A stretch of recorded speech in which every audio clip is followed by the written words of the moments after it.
Hello മക്കളെ, എല്ലാവർക്കും സൈലത്തിന്റെ മറ്റൊരു മലയാളം ക്ലാസ്സിലേക്ക് സ്വാഗതം. അപ്പൊ ഇന്ന് നമ്മൾ ഡിസ്കസ് ചെയ്യാൻ പോകുന്നത് മലയാളം പരീക്ഷകളിൽ നമ്മൾ കണ്ടുവരുന്ന വളരെ പ്രധാനപ്പെട്ട ഒരു ചോദ്യത്തെ കുറിച്ചാണ്. 7 മാർക്കിന് മലയാളം ഫസ്റ്റിലാണെങ്കിലും സെക്കൻഡിലാണെങ്കിലും നമ്മളോട് ചോദിക്കും. നമ്മൾ നിരന്തരം എല്ലാ പരീക്ഷകളിലും നമ്മൾ കാണുന്ന ഒരു ചോദ്യമാണ് മുഖപ്രസംഗം തയ്യാറാക്കാൻ, അല്ലെ? അപ്പൊ 7 മാർക്കിനായിരിക്കും ഈ ഒരു ചോദ്യം നമുക്ക് ഉണ്ടായിരിക്കുക. അപ്പൊ മുഖപ്രസംഗം പോലെ ആസ്വാദനക്കുറിപ്പ്, പ്രഭാഷണം, ഉപന്യാസം, ഇതൊക്കെ 7 മാർക്കിന്റെ ചോദ്യങ്ങളാണ്, അല്ലെ? അപ്പൊ ഓരോന്നോരോന്നായിട്ട് നമുക്ക് പഠിക്കാം. അപ്പൊ ഇന്ന് നമ്മൾ ഡിസ്കസ് ചെയ്യാൻ പോകുന്നത് എന്തിനെ കുറിച്ചാണ്? മുഖപ്രസംഗത്തെ കുറിച്ചാണ്. അപ്പൊ ഏറ്റവും ബേസിക് ആയിട്ട് നമ്മൾ എന്ത് മനസ്സിലാക്കണം? ഇത് ഓരോന്നും എഴുതുന്ന ഘടനകൾ എന്താണ്? വ്യത്യാസമാണ്, അല്ലെ? അപ്പൊ 7 മാർക്ക് നമുക്ക് ലഭിക്കണമെങ്കിൽ എന്താണ്? അപ്പൊ അതിന്റെ ഘടനയ്ക്ക് അനുസരിച്ച് എഴുതിയാൽ മാത്രമേ നമുക്ക് ഫുൾ മാർക്ക് ഈ ഒരു ചോദ്യത്തിൽ നമുക്ക് കിട്ടുള്ളൂ. അപ്പൊ ആദ്യം ബേസിക് ആയിട്ട് നമ്മൾ എന്ത് മനസ്സിലാക്കണം? എന്താണ് മുഖപ്രസംഗം എന്ന് മനസ്സിലാക്കണം, അല്ലെ? അപ്പൊ മുഖപ്രസംഗത്തിന് തന്നെ പറയുന്ന പേരാണ് എന്ത്? എഡിറ്റോറിയൽ എന്ന് പറയുന്നത്. അപ്പൊ രണ്ടും കൂടെ കേൾക്കുമ്പോൾ നമ്മൾ ചിലപ്പോൾ എഡിറ്റോറിയൽ നോക്കുമ്പോൾ അയ്യോ അതെന്താ അത് എന്ന് ആലോചിക്കരുത്. ഇനി മുഖപ്രസംഗം അറിയാത്തതിന്റെ പേരിൽ എഡിറ്റോറിയൽ അറിയാത്തതിന്റെ പേരിൽ മുഖപ്രസംഗം വിട്ടുപോയത്. ഇത് രണ്ടും ഒന്ന് തന്നെയാണ്. ഓക്കെ, അപ്പൊ ഏതെങ്കിലും ഒരു പ്രത്യേക വിഷയത്തിൽ ഒരു പത്രത്തിനുള്ള കാഴ്ചപ്പാട്, അഭിപ്രായം, അതിനെയാണ് നമ്മൾ എന്ത് പറയുന്നത്? എഡിറ്റോറിയൽ അല്ലെങ്കിൽ മുഖപ്രസംഗം എന്ന് പറയുന്നത്. ഇതൊരു പത്രത്തിന്റെ പ്രധാനപ്പെട്ട പത്രാധിപരോ അല്ലെങ്കിൽ എഡിറ്ററോ ഒക്കെ എഴുതുന്ന, അല്ലെ, ഈ പത്രത്തിന്റെ ഒരു നിലപാടിനെയാണ് എന്ത് പറയുന്നത്? മുഖപ്രസംഗം എന്ന് പറയുന്നത്. അപ്പൊ ഇത് പത്രത്തിലാണ് വരിക എന്ന് മനസ്സിലായല്ലോ. ഒരു പത്രഭാഷയുടെ പ്രത്യേകതകൾ നിങ്ങൾക്കറിയാലോ. ഇങ്ങനെ ഒരു കാര്യത്തെ ഇങ്ങനെ വളച്ച് നീട്ടി ഇങ്ങനെ എന്താ പറയാ, അങ്ങനെയൊന്നും പറയരുത്. വളരെ വസ്തുനിഷ്ഠമായിട്ട് പറയാനുള്ള കാര്യങ്ങൾ നേരെ ചൊവ്വേ പറയുക എന്നുള്ളൊരു രീതി പത്രത്തിന്റെ ഒരു സ്വഭാവമാണ്, പത്രഭാഷയുടെ സ്വഭാവമാണ്. അപ്പൊ നമ്മളുടെ ചുറ്റുപാട് നടക്കുന്ന ഏതെങ്കിലും സമകാലികമായിട്ടുള്ള വിഷയത്തെ ആസ്പദമാക്കിയിട്ടാണ് എപ്പോഴും എന്ത് ചെയ്യുക? ഈ പറയുന്ന മുഖപ്രസംഗം ചോദിക്കുക, അല്ലെ? അപ്പൊ പരിസ്ഥിതി എന്ന് പറയുന്നത് നമ്മളുടെ പാഠഭാഗങ്ങളിലെ ഒരു വിഷയമാണ്. അതിന് ഒരുപാട് വിഷയങ്ങളെ കുറിച്ച് എന്ത് ചെയ്യാണ്? നമ്മുടെ ചുറ്റുപാട് നടക്കുന്ന, അല്ലെ? കുട്ടികൾ ഇപ്പോൾ മലയാളം സെക്കൻഡിലാണെങ്കിൽ, അടിസ്ഥാന പാഠാവലിയിലാണെങ്കിൽ നമുക്ക് എന്ത് പഠിക്കാനുണ്ട്? നമ്മളുടെ എന്താ പറയാ, ആനന്ദാശ്രു എന്ന് പറയുന്ന പാഠഭാഗവുമായി ബന്ധപ്പെട്ട് ബാലവേല, കുട്ടികൾ അനുഭവിക്കുന്ന പ്രശ്നങ്ങളെ കുറിച്ച് ചിലപ്പോൾ ഒരു മുഖപ്രസംഗം ചോദിക്കുക. നമ്മുടെ സമകാലിക ചുറ്റുപാട് നടക്കുന്ന ഒരു പ്രശ്നമാണ്. ഇപ്പൊ കേരള പാഠാവലിയിലാണെങ്കിൽ എന്താണ്? പരിസ്ഥിതി എന്ന് പറയുന്നത് ഒരു പ്രശ്നമാണ്. മലയാള സെക്കൻഡിലും എന്താണ്? പരിസ്ഥിതി പ്രശ്നമാണ്. അപ്പൊ ഇതൊക്കെ നമ്മുടെ ചുറ്റുപാട് നടക്കുന്ന സംഭവങ്ങളാണ്. അപ്പൊ ഇതിനൊക്കെ ആസ്പദമാക്കിയിട്ട് എന്ത് ചെയ്തേക്കാം? ചിലപ്പോൾ ഒരു മുഖപ്രസംഗം നമ്മളോട് ചോദിച്ചേക്കാം, അല്ലെ? അപ്പൊ മുഖപ്രസംഗം എന്ന് പറഞ്ഞു കഴിഞ്ഞാൽ വളരെ പ്രധാനപ്പെട്ട ഒരു ചോദ്യമാണ്. ഒരു പത്രത്തിന്റെ നിലപാടിന്, അല്ലെ, പത്രത്തിന്റെ പ്രസാധകന്റെയോ എഡിറ്ററിന്റെയോ ഒക്കെ അഭിപ്രായത്തെയാണ് നമ്മൾ എഡിറ്റോറിയൽ അല്ലെങ്കിൽ മുഖപ്രസംഗം എന്ന് പറയുന്നത്.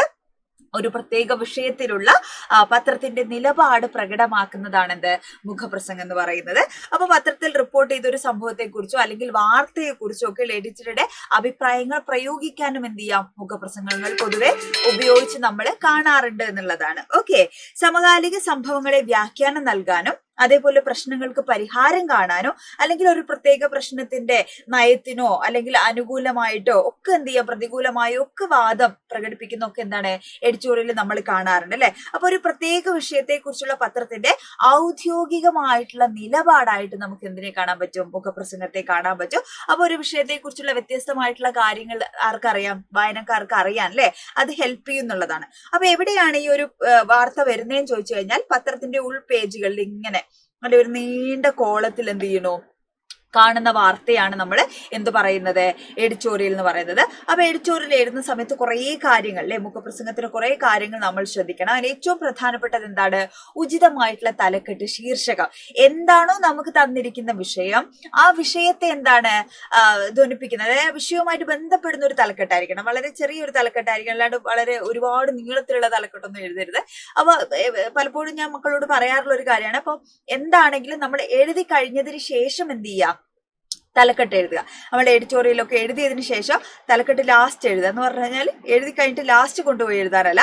ഇത് എഴുതി കഴിഞ്ഞിട്ട് ലാസ്റ്റ് നമുക്ക് അതിനെ കുറിച്ചൊരു ധാരണ കിട്ടുമല്ലോ. ചിലപ്പോൾ അതിലുള്ള ഒരു വാക്കായിരിക്കും ചിലപ്പോൾ, അല്ലെ? അപ്പൊ അതിൽ എഴുതി കഴിഞ്ഞതിന് ശേഷം എന്ത് ചെയ്യുക? തലക്കെട്ട് കൊടുക്കുക എന്നുള്ളതാണ്. അപ്പൊ നമുക്ക് കുറച്ചുകൂടി നല്ല മികച്ചൊരു തലക്കെട്ട് എഴുതാൻ അത് ഹെൽപ്പ് ചെയ്യുമ്പോൾ, അല്ലെ? താഴെ കൊണ്ടുപോയിട്ടില്ല, മേലെയാണ് തലക്കെട്ട് എഴുതേണ്ടത്, ഓർക്കണേ. അപ്പൊ ഇങ്ങനെ തലക്കെട്ട് എന്ന് പറയുന്നത് വളരെ പ്രധാനപ്പെട്ടതാണ്. അത് ഉചിതമായിരിക്കണം, വിഷയത്തെ ഉൾക്കൊള്ളുന്നതായിരിക്കണം, സമൂഹത്തിന്റെ മനോഭാവം നമ്മളുടെ എഡിറ്റോറിയൽ തലച്ചോറിൽ ഉണ്ടാവണം. കാരണങ്ങളും പരിഹാര മാർഗങ്ങളും അവതരിപ്പിക്കണം. വിഷയം ക്രമീകരിച്ച് അവതരിപ്പിക്കണം. അതായത് ഒരു തുടക്കം ഉണ്ടാവണം, അല്ലെ അതിനൊരു വളർച്ച ഉണ്ടാവണം, അതിനൊരു കൺക്ലൂഷൻ, അല്ലെ ഒരു എന്താ പറയാ ഉപസംഹാരമൊക്കെ ഉണ്ടാവണം, അല്ലെ. അപ്പൊ അവസാനത്തെ ഒരു പാരഗ്രാഫിലാണ് നമ്മൾ കൺക്ലൂഷൻ കൊടുക്കേണ്ടത്. അത് നമുക്ക് അല്ലെ അതിനെ കുറിച്ചുള്ള വ്യക്തിപരമായിട്ടുള്ള നമ്മളുടെ ഒരു കാഴ്ചപ്പാടൊക്കെ ഉൾക്കൊണ്ടതായിരിക്കണം എന്ത് ഈ ഒരു അവസാനത്തെ അല്ലെ നമ്മുടെ നിഗമനം എന്നൊക്കെ പറയുന്നത്. ആശയ വ്യക്തതയോടുകൂടെ ആവിഷ്കരിക്കണം. അപ്പൊ മുഖപ്രസംഗം എഴുതുമ്പോൾ ചിലപ്പോൾ ഓർ ക്വസ്റ്റ്യൻ ഉണ്ടെങ്കിൽ നമ്മൾ ആദ്യം ചാടിക്കയറി മുഖപ്രസംഗം എടുക്കുകയാണെങ്കിൽ ഏത് വിഷയമാണെങ്കിലും നമ്മൾ 7 മാർക്കിന് എഴുതാൻ ഉദ്ദേശിക്കുന്ന ടോപ്പിക്ക് ചോദ്യം ഏതാണെങ്കിലും നമുക്ക് നല്ല ഉറപ്പുള്ള ചോദ്യമായിരിക്കണം. ഓർ ക്വസ്റ്റ്യൻ നമ്മൾ ഏതാണ് ഒഴിവാക്കേണ്ടത് എന്നുള്ള ബോധ്യം നമുക്ക് ശരിക്കും ഉണ്ടാവണം, അല്ലെ. കാരണം എന്താണ്, നന്നായിട്ട് അറിയാവുന്ന ഒരു ചോദ്യം മാത്രം എന്ത് ചെയ്യാൻ പാടുള്ളൂ, നമ്മൾ തിരഞ്ഞെടുക്കാൻ പാടുള്ളൂ. അപ്പൊ ആശയ വ്യക്തതയോടുകൂടിയാണ് എന്ത് ചെയ്യേണ്ടത്, നമ്മുടെ മുഖപ്രസംഗം നമ്മൾ തയ്യാറാക്കേണ്ടത്. അപ്പൊ വളരെ പ്രധാനപ്പെട്ട 7 മാർക്കിന്റെ ഒരു ചോദ്യമാണ്. അപ്പൊ എല്ലാവരും അടിപൊളിയായിട്ട് പഠിക്കുക. All the best.